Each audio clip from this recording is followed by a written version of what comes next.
Hey everyone, Brett Shoemaker here with Keller Williams Realty here in Houston, Texas, out of the Keller Williams Signature Market Center. And I'm really excited to be here today. I've got two lovely ladies with Johnson Development that have taken their time today to really educate the buyer. This video today is really to educate the buyer, specifically that is looking to purchase a new home from particularly probably a builder in a development, or maybe an existing development that is has a lot of builders in a recently developed area. Maybe there's still new construction going on. Maybe you're buying a resale, but specifically we're going to be talking about new construction today. So Tammy McCall has been with Johnson Development for a little bit, and I'm going to let her talk about kind of her background and what she does.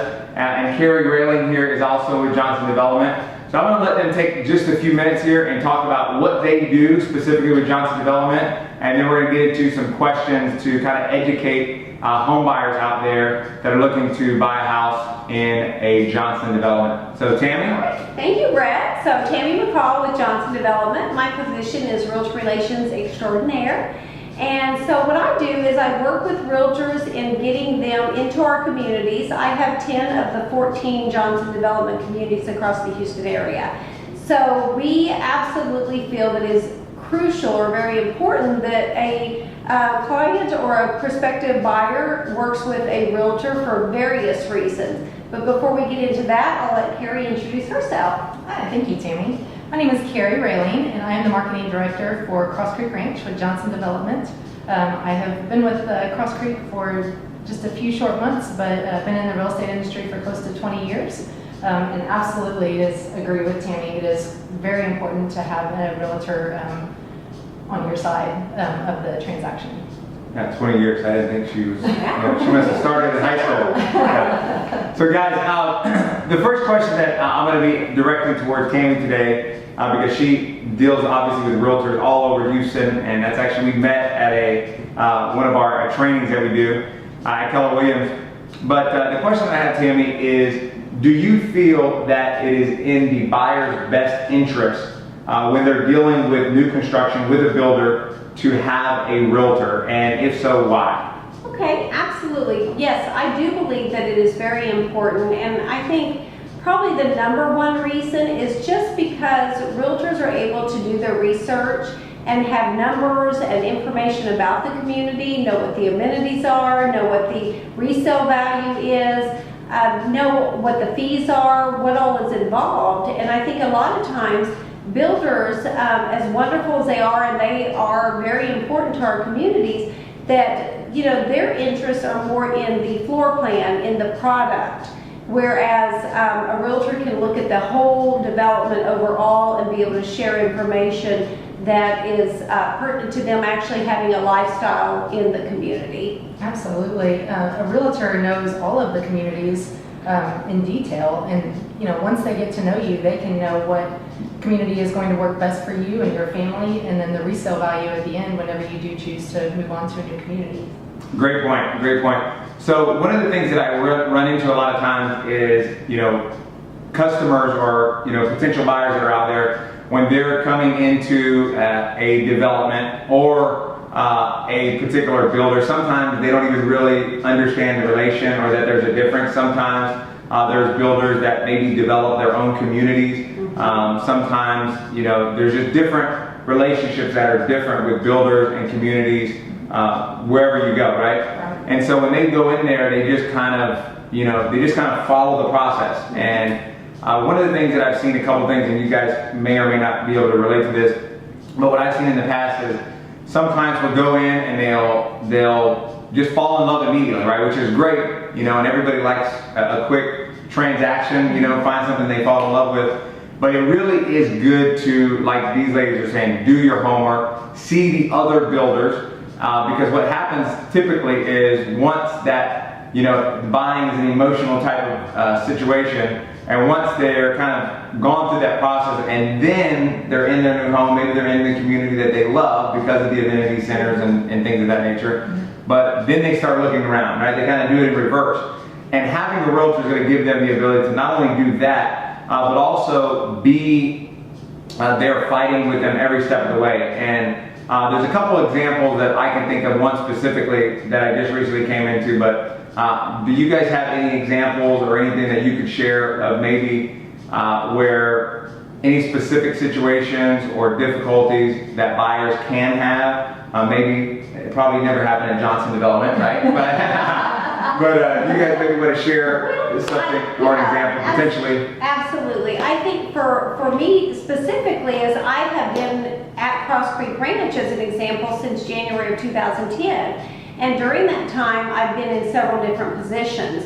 But one of the things that I have noticed that really, drives it home for me is the people that will buy homes in here and go through a builder and then come to the Welcome Center after they bought a home and they had no idea what all we had to offer as a community. And that always surprised me, and we still go through it today with our Welcome Center manager here, that she'll have people come in after they bought their product, after they bought their home, and they bought because they love the home, they love the builder, but they didn't know that we have these amazing walking trails. They didn't know we had the 3 pools, the 2 schools, the tennis courts, the basketball courts. They had no idea what all was available or how to even get their amenity card to go over to the 6,000 square foot building where we have an amazing fitness center. Yes. So that's what I've seen.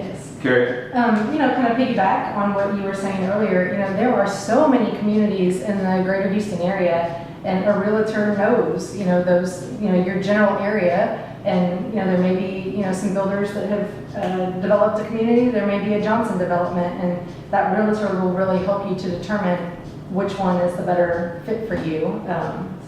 Yes, and the other thing that I'll just throw out there as we're talking about this, during the buying process, especially for those of you that are buying for the first time, or even if you've bought 2 or 3 homes, you don't do this on a daily basis, like on a daily, weekly, monthly basis.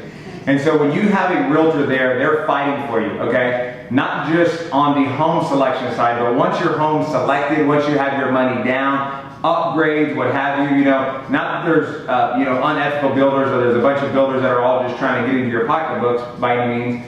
But, it's always nice to have somebody to say, hey, look, this is what the builder told me. Is this normal protocol? Exactly. Is this something that's acceptable? Is this price something that's consistent with what the market really, is asking right now at the current moment? And so I've seen that happen. I've seen situations. I just had a client recently that started a building process with the builder. They weren't able to complete the financing with their preferred lender or through their financing company.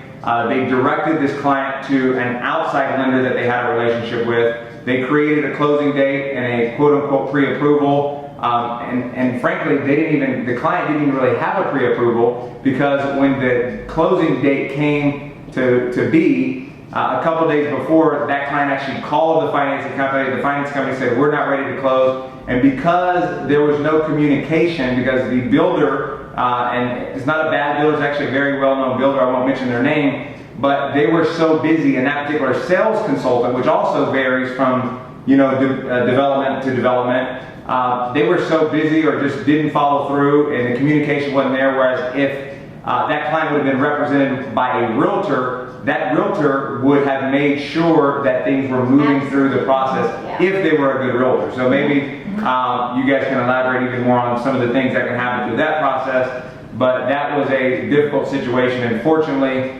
I was able to help this particular client locate financing, get financing, and we're actually about to close here in the next couple days. So it ended up being good. There's a lot of different steps in building a home, and a realtor can really help to be that liaison to help you educate throughout the process. Exactly what you said, answer any questions on your behalf, and they have the knowledge to get you through that process probably a little bit easier. Yes. So. At least not when you're just going blind and hoping that the builder's telling you everything right. Right, exactly. I know, I agree. I'll just, back up her, but that's exactly the truth. It's unfortunate because a lot of times, those people that I was talking about that would come in, some of them would have realtors. Yes. But they didn't have a clue. So a key point is not only to have a realtor, but to have a good realtor. To have somebody who will do the research. So you have to do your homework too and be selected. It's an interview process. It really is. Yeah, absolutely. So Tammy, another quick question that I just thought about is, what should a buyer do if they are being told by a sales consultant from a builder that, oh my gosh, don't use a realtor, because if you get a realtor, if you don't use a realtor, or if you don't have a realtor on the deal, maybe on the front end, like if they're asking if you have a realtor, but if you don't, we can get you a discount, or we can get you more money. Kind of elaborate on that, because I think also a lot of buyers, what they think, I've met a few, that are kind of just getting, familiar with the new construction process in their mind, right? Because in your mind, you're like, well, the money's got to come from somewhere, right? If you're a buyer. Right. So just kind of explain that, and maybe how builders factor those things in, whether it's the sales consultant side or the builder side, and how you guys feel about that, and how the buyer should feel if they're being told that from a sales consultant from a builder. Well, my personal experience is that a buyer should be very suspicious if they're told something like that, because that's what realtors are for, is to totally guard them, protect them, and guide them through the process. So if they're being told something like that, they should run. That's the best way I can put it. Run and go to somebody who's more reputable, because from the experiences that I've seen, and luckily we have not experienced this much within Johnson Development Communities, but when we've had a situation where it's been questionable, then our general managers jump on it immediately and contact not only the sales counselor, but their bosses, and we get it rectified immediately, because we understand how important it is to have a realtor and have those relationships, not only with us, with the realtor, but also for the realtor with their clients. Yeah. Absolutely. I mean, everything that Amy just said. Yeah. That's exactly right. So if you're out there and you have a sales consultant or a builder, or even a developer for that matter, if it's a smaller development, tell you, oh, if you don't put a realtor on this deal, then we'll save you money. Just think about that, because a big builder, a big developer that's building tens or hundreds or thousands of homes, I mean, how much really, to us, a daily, when we're talking real estate commissions, 3% of a couple $100 grand, a few $100 grand, $500,000, even $1 million, may seem like a lot, but to builders and developers, those are really just, drops in the bucket, if you will. Yeah, it comes back down to do your research. And if you do your research and you look up things, you will find out that you will spend a lot more money by going that route than if you have a realtor that's going to be there to guide you, protect you, explain everything to you, and help you understand resale, because that's something you want to look at as well. You don't want to buy in a community that's not going to have good resale later when you end up having to sell your home. All right, guys, hopefully all of you that are out there watching, whether you're a realtor that wants to use this video to educate your future or potential clients on why they need to be represented with a realtor. This is not just a video for Brett Shoemaker or Keller Williams or Tammy McCall or Carrie Railing. We want to really educate all the buyers out there, especially with new construction, as to why it is important to hire a realtor to represent you through the home buying process. So, ladies, I appreciate you guys taking your time today. Carrie came all the way in from Sugar Land. We're in full shirt right on the outskirts of Richmond and Katy in Cross Creek Ranch. And Tammy, she's all over Houston as usual, but I appreciate you taking your time as well. Absolutely. Thank you for having us. Absolutely. Well, everybody out there, thanks for watching. Have a great day, and God bless.